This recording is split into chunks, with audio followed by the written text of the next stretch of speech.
Lisa, your background is so professional. Is it a green screen? Oh no, it's real. Oh wow. It's just a bunch of toys. Yeah. That's awesome. I love it. It's great to see you guys. I just watched the movie this morning, and that was a twisted, wild ride, I will have to say. When you first read this script, what were your thoughts, and were there any new challenges it presented to you as an actor? He asked me to be Irish. I'm Irish. I'm Irish. And to be honest with you, like he asked me, he said, Lucien, Brian literally turned around to me, he's like, we sat down at this diner. I had the script in my back pocket because I've been reading it about 7 or 8 times, and I got it printed on these small sheets, and there was notes all over it, and I really went into it, and I was like, man, I really want to play this character. And he was like, what do you want to do with it? And I was like, I said, I just want to have fun with it. And Brian turned around and he's like, Lucien, have fun. And I think these guys right here, these two beautiful beings that are on the screen right now, allowed me to have that fun with it, and really play with it. And yeah, so Brian heads up, taps up, but these girls right here, these women right here, these shows, they anyway, sorry. Cool.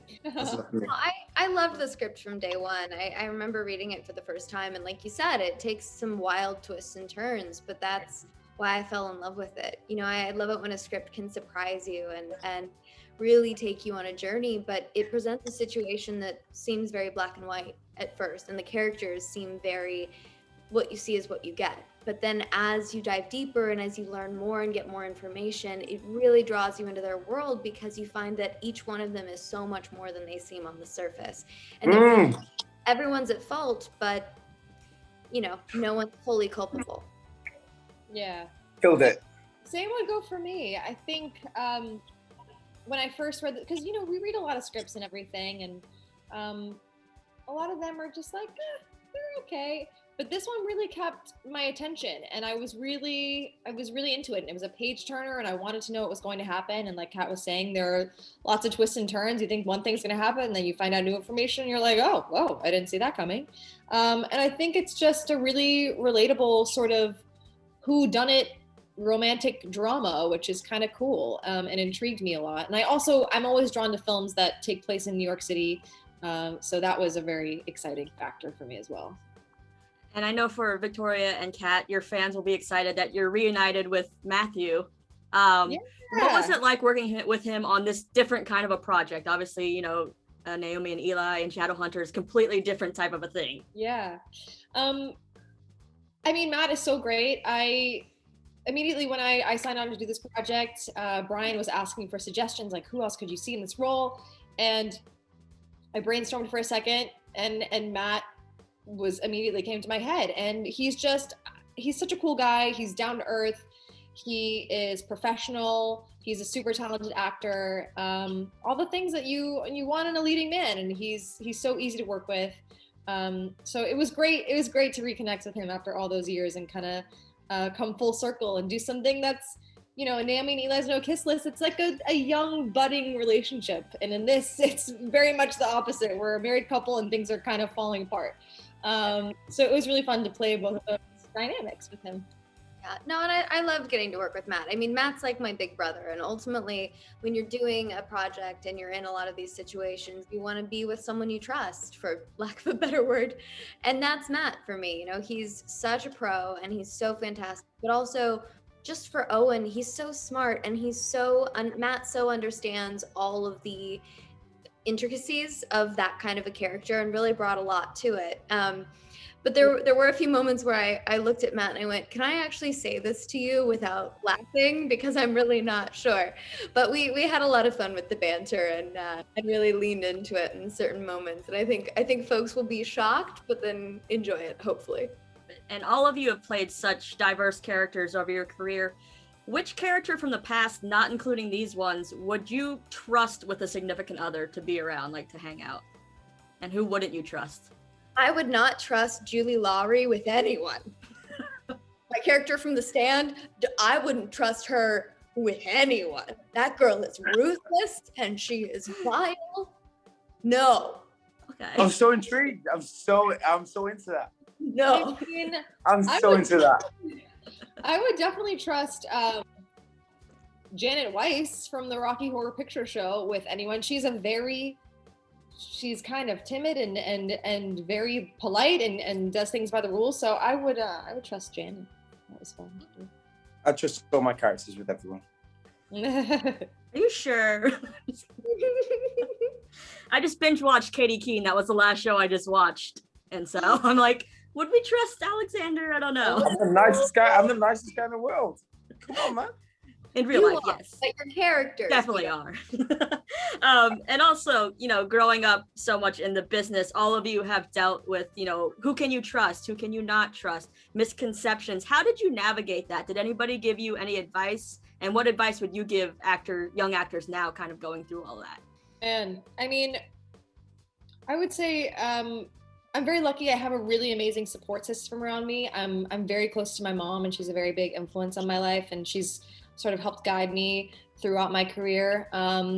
So, gosh, I feel very lucky to have that. Your mom's amazing, by the way. Your mom's amazing. She's an amazing woman. I love your mom. Sorry. She's a queen. She's a queen. I love her too. Yeah, so happy birthday. So, I mean, I feel like, navigating, like, having my own show when I was younger and going through all this, it was great having her and having that support system and someone there protecting me was great. And gosh, advice that I would give for younger actors. Oh, that's a great question. I mean, I think I would just say I guess be selective about who you do trust. I think there's a lot of people that probably would want you to trust them that maybe don't have the right motives, or I don't know, I guess just use your best judgment and try to surround yourself with people that have pure intentions. And it doesn't have to be a big circle. Sometimes it's like just one person, and that's all you need to have that one person that is going to always keep it real with you and be honest with you and have your back. And I would kind of second that. I think the most important thing when you're moving through life, whether it's in the entertainment industry or not, is to surround yourself with people that are real and that are genuine and who love and accept you for who you are, and that you can love and accept for who they are, because that's where trust is built, and that's how great friendships and relationships are built. And I would say I was very lucky.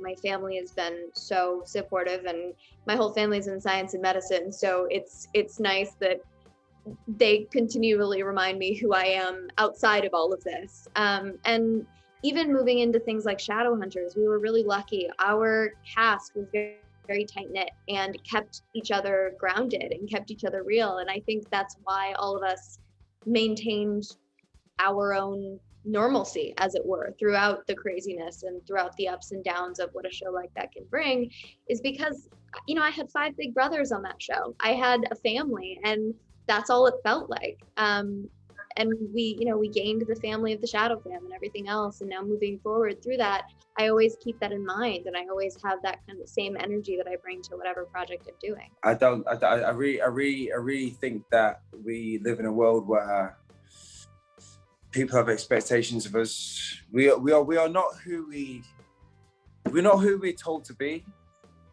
We are really who we think we are. So you can be anything you want to be and just live your life and just do it, man. Like, I swear to God, I'm an actor. I'm not even an actor. I go like this. If someone asks me what I do for a job, I go like this. I'm an actor. I don't believe I'm an actor. I make make-believe. I make make-believe. That's not a job. That's not a life. That is, honestly, it scares me, because I just have the imagination, and I want to live in the imagination that I can create, and I want to create worlds. I want to keep on creating stories for forever and ever and ever and ever and ever and ever and ever and ever. So just don't let go of your imagination. That's all. The only thing I ever say to anyone: don't let go of your imagination, because your imagination is the most key thing in being and living, because you can't live without an imagination. Who are you going to be? You're going to live in a box? No. Let's break out the box. I'm a bit weird, but like. No, I love that. let's live bigger than that, you know? Come on. Currently, we're living in a right now, yes. Awesome. Well, they're giving me the wrap. I have like 50 more questions, but maybe next time. But it was so good to see you all, and congratulations on this movie. Thank you so much. my dear. I have never made a move in my life that wasn't about you. Helpless when I'm tempted by you.